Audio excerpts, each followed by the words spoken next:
প্রশ্ন করি। আচ্ছা করো। তোমরা আগে কিভাবে থাকতে? কোনো এসি নেই, ওয়াইফাই নেই, ইন্টারনেট নেই, কম্পিউটার নেই, শপিং মল নেই, টিভি নেই, টেলিফোন নেই, মোবাইল ফোন নেই, শপিং মল নেই, মাল্টিপ্লেক্স নেই, কোনো কিছু ছিল না। তোমরা কিভাবে থাকতে?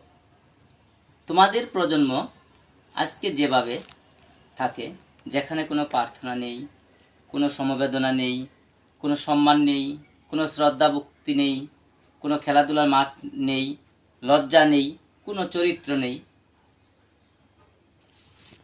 তোমরা যেভাবে সময় কাটাচ্ছ আমরা তার সাথে অনেক আনন্দ করতাম।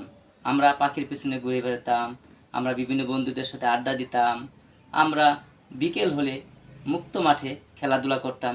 তোমাদের সময় তো কোনো পরিকল্পনাই নেই। না না, আমরাই ভালো ছিলাম। ঠিক বলো না এই কথা, আমরাই ভালো ছিলাম। না না না, আমরাই ভালো আছি। আমরাই ভালো ছিলাম। Thanks for watching. Bye bye. আসসালামু আলাইকুম।